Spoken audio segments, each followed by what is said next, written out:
अस्सलामुअलैकुम, मेरा नाम शिराज़ अली और आप मेरा चैनल फ़िश बॉय देख रहे हैं। कराची फ़िशरी की मार्केट है 3 बजे से 6 बजे वाली, दोपहर में जो लगती है हेले की मार्केट कहलाती है। फ्राइडे के अलावा तकरीबन हफ्ते के तमाम दिनों में यह मार्केट लगती है। तो इसमें कुछ रेट्स वगैरह मैं आपको उसकी अपडेट दूंगा। ये ब्लैक ट्रिवेली है, बिल्कुल फ्रेश कैटेगरी का माल है, A1 जिसे कहें। ये मार्केट में बहुत कम आता है, बहुत कम, रेयर हो गया। अभी ये नापेद हो चुका है तकरीबन हमारे समुद्रों में। पहले आते थे काफ़ी बड़े बड़े साइज़ में और काफ़ी फेमस फ़िश है हमारे पड़ोस के मुल्क में, यानी भारत में, इंडिया में बड़ी शौक से खाई जाती है।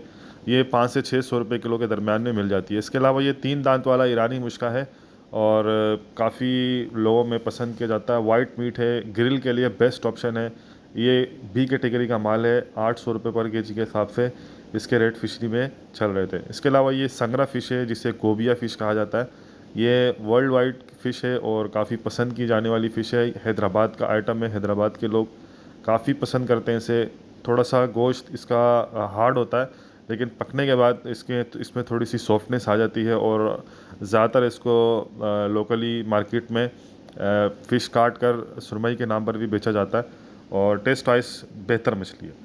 इसके अलावा ये दंदिया फ़िश है, सी ब्रीम जिसे कहा जाता है। दंदिया फ़िश तो बेसिकली नहीं है, इसे फोगिया कहा जाता है। जो बड़े समंदर की मछली होती है उसे फोगिया कहा जाता है और जो मैंग्रोव्स की होती है पीले पर वाली उसे नहरा कहा जाता है।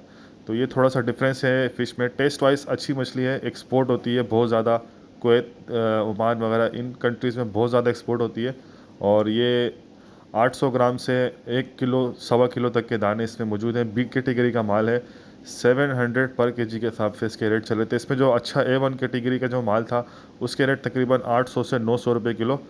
बताता चलूँ कि इस वक्त जो सी ब्रीम की ये वाली स्पीशीज़ है और ये वाली नस्ल जो है ये सीज़न पर है, अंडे दे रही है। इस वक्त अंडों का सीज़न है। तो बेहतर ये होता है कि जिस फ़िश का सीज़न होता है अंडे देने का, उसके शिकार से अवॉइड किया जाए, लेकिन हमारे लोगों में शऊर की कमी है। तो ये डांगरी मछली है जिसे बहरा मुंडी भी कहा जाता है। इसमें परचेजिंग करते वक्त बहुत एहतियात करनी चाहिए। मैं तो कहता हूँ कि अगर जिसको आइडिया ना हो समुद्री मछली, समुद्री डांगरी और मीठे पानी की डांगरी में, तो वो ये मछली परचेज़ ही ना करे, क्योंकि इसमें बहुत ज़्यादा धोखाधड़ी है। फिशरी में तो आपको बता कर दिया जाएगा कि ये समंदर की है या फार्म की है। जैसे ये जिस स्टैंड पर रखी हुई थी तो ये बंदा ईमानदार बंदा था और इसने कहा कि ये खारे पानी की नहीं है, ये फार्म की है, हैदराबाद से लाई हुई है डांगरी है। और फार्म की डांगरी में और समंदर की डांगरी में काफ़ी फ़र्क होता है। ये जो डांगरी रखी हुई है ये समंदर की डांगरी है। तो मुझे तो अल्हम्दुलिल्लाह इसकी अच्छी से पहचान है। इनकी गिल्स वगैरह से पता चल जाता है, इनकी बॉडी की जो एक शेप होती है उससे अंदाज़ा हो जाता है। तो नॉर्मली इसकी पहचान काफ़ी मुश्किल है। तो इंशाल्लाह मैं कोशिश करूँगा कि एक मज़ीद डिटेल में, थोड़ी सी लेंथ वाइज में वीडियो बनाकर आपको उसकी मज़ीद अच्छे से डिटेल में आपको बताऊँ। इंशाल्लाह कोशिश करूँगा आज ही वो वीडियो इसके साथ के बाद इसके अपलोड कर दूँ। तो के हिसाब से मैं बात करूँ तो फार्म की डांगरी को, जैसा कि आपको पता है कि एक लिमिटेड फीड दी जाती है, गंद कचरा जो भी होता है वो उसको दिया जाता है। तो उसके गोश्त में वो अफादियत और वो जायका नहीं होता जो समंदरी डांगरी में होता है। समंदर की जो मछली होती है वो हमेशा सरवाइव करती है, अपने आप को एक्टिव रहती है। तो बनिस्बत फार्म की मछली के समुद्र की मछली ज़्यादा ताकतवर होती है और ज़्यादा टेस्ट भी रखती है। तो बहरहाल इसका टेस्ट बहुत ही लाजवाब होता है जो समुद्र की डांगरी होती है। रेट इसके, अगर आप फार्म की डांगरी के फॉर एग्जांपल 1000 रुपये पर केजी के हिसाब से होंगे फ्रेश कंडीशन में, तो समुद्र की डांगरी के कम से कम 12 से 1400 रुपये किलो इसके रेट होंगे। इसके अलावा ये A+ कैटेगरी का 3 दांत वाला ईरानी मुश्का है। बेहतरीन मछली है, खाने में गोश्त से भरपूर होती है, ग्रिल में बेस्ट ऑप्शन है, लेकिन इसके रेट्स तकरीबन ऊपर ही रहते हैं। क्या इसकी एक्सपोर्ट डिमांड बहुत ज़्यादा है और ये एक्सपोर्ट बहुत ज़्यादा हो जाती है। तो साल के 12 महीने इसके रेट्स 800 से 1200, सीज़न में तो 1200 तक भी क्रॉस कर चुके थे इसके रेट। लेकिन ये कि मैं समझता हूँ कि अगर आप 1000 से 800 से 1000 की रेंज में मछली परचेज़ करना चाहते हैं तो मुश्का बेस्ट ऑप्शन है।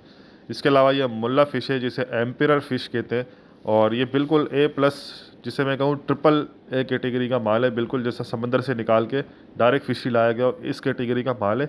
और इसकी आप स्किन शाइनिंग, इसकी आप बॉडी में जो इसका स्ट्रिक्टपन है, जैसे फ़िश को हेड से पकड़कर आप इसको चेक करें तो आपको बखूबी अंदाज़ा हो जाएगा इस चीज़ का। तो ये मछली भी अच्छी है। रूख थोड़ा सा गोश्त इसका सख्त होता है और जिनको सख्त गोश्त पसंद है ग्रिल में, तो वो मछली इनके लिए बेस्ट ऑप्शन है। अगर इसके रेट 500 से 600 के दरमियान हो तो तब आप इसको परचेज़ करें। अगर इससे ऊपर रेट है तो आप इसको परचेज़ ना करें। इससे बेहतर ऑप्शन मार्केट में मौजूद है, लेकिन ग्रिल के हिसाब से ये मछली अच्छी है और ग्रिल में इसका जायका बड़ा अच्छा हो जाता है। इसके अलावा इसको आप एक और मेथड से आप इसको पका सकते हैं, उसमें आपको बड़ा इसका एक मुनफरिद टेस्ट मिलेगा। इसको आप स्टीम करें, स्टीम का ऑप्शन बहुत कम हमारे लोगों को पता है, बहुत कम लोग हमारे स्टीम में मछली को कुक करते हैं, लेकिन स्टीम आप करें, इसकी अफादियत भी आपको मिलेगी और इसका टेस्ट भी बड़ा निखर के आता है। इसके अलावा किंग फ़िश यानी सुरमई जिसे कहते हैं किंग मैकरल, तो इसके रेट्स आज काफ़ी ऊपर थे। जो ए कैटेगरी का माल था वो 1200 रुपये पर केजी के हिसाब था। मार्केट फ्लक्चुएट होती रहती है। लास्ट टाइम मेरी परचेजिंग थी 2 दिन पहले की 1000 पर केजी के हिसाब थे, लेकिन आज जो इसके रेट थे वो 1200 रुपये पर केजी के हिसाब से थे। कुछ पंजाब का ऑर्डर था, एक हमारे बड़े अच्छे साथी हैं, प्यारे भाई हैं हमारे सरबत भाई, उनका ऑर्डर था। तो कटने के बाद कुछ इस तरह पैकिंग करके कार्गो बॉक्स में जो थर्मोकोल का बॉक्स होता है उसमें पैक करके रवाना कर दिया जाता है बाय ट्रेन। इसके अलावा ये कनरछा मछली है जिसे मैंग्रोव जैक कहा जाता है। ये ओरिजिनल मैंग्रोव जैक है। ये बिल्कुल स्ट्रेट पोजीशन का दाना था और बहुत प्यारा दाना था। हालांकि ये परचेज़ नहीं करना था, लेकिन ये दाना मुझे बहुत अच्छा लगा तो मैंने ये एक दाना भी इनके साथ ऐड कर दिया ग्रिल के लिए। तो इनकी कुछ ग्रिल की फ़िश भी थी जिनमें मुश्का था और एक कनरछा का पीस मैंने ऐड कर दिया है। 2.1 केजी का पीस था।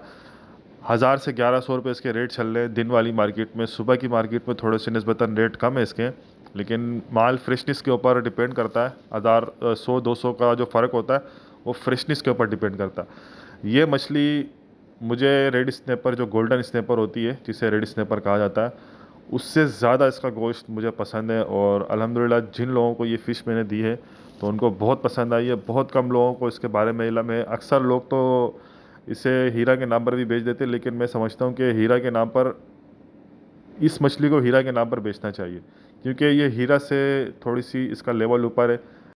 ये मछली मार्केट में आती बहुत कम है, बहुत रेयर हो चुकी है। मैं तो समझता हूँ कि ये मछली अगर आपके जाल में आए तो उसको हम वापस रिलीज़ कर दें, क्योंकि इसकी जो हमारे पास नस्ल है मछली की ख़त्म होती जा रही है। तो और ये बड़ी कीमती मछली है, पूरे दुनिया में तकरीबन हर समंदर में पाई जाती है।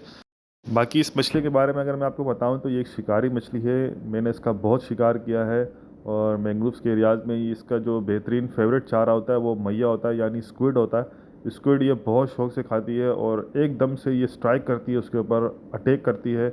बाकी मछलियाँ बिल्कुल एहतियात से बाइट करती हैं, यानी कि जो चारा होता है, बेट होता है, उसको आहिस्ता आहिस्ता खाती हैं, लेकिन ये मछली एकदम से अटैक करती है। तो इसका शिकार खेलने में बहुत मज़ा आता है। और इसके अगर गोश्त के बारे में मैं बात करूं तो ये मछली ऐसी है कि आप इसको कुछ टाइम के लिए आप इसको स्टोर कर सकते हैं, फ्रीज़ कर सकते हैं। बाकी मछलियां जो कुछ होती हैं इनमें मसला ये कि ब्लड लाइन डिपेंड करती है। कुछ मछलियां ऐसी होती हैं जो आप उनको स्टोर नहीं कर सकते ज़्यादा टाइम के लिए, क्योंकि उनकी ब्लड लाइन का जो एक असर होता है गोश्त के ऊपर वो बहुत जल्दी असरअंदाज हो जाता है। और लेकिन ये कि ये मछली ऐसी है कि 1 से 2 केजी तक का साइज़ हो, 2.5 केजी का भी हो तो उसको आप कुछ टाइम स्टोर करके आप उसको इस्तेमाल कर सकते हैं। लेकिन शर्त ये कि स्टोर करने का तरीका भी आपको मालूम होना चाहिए। इंशाल्लाह मैं बहुत जल्द इसके ऊपर काम करूँगा कि मछली को आप लेकर किस तरह से वॉश करके उसको सॉल्ट वगैरह या इस तरह की चीज़ें लगाकर आप उसको फ्रीज़ करें कुछ टाइम तक कि उसके टेस्ट बरकरार रहे। तो इंशाल्लाह इन चीज़ों पर काम करना है। आप लोगों की सपोर्ट की ज़रूरत है। चैनल को सब्सक्राइब करें, वीडियो को लाइक करें। इंशाल्लाह फिर वीडियो में मिलेंगे।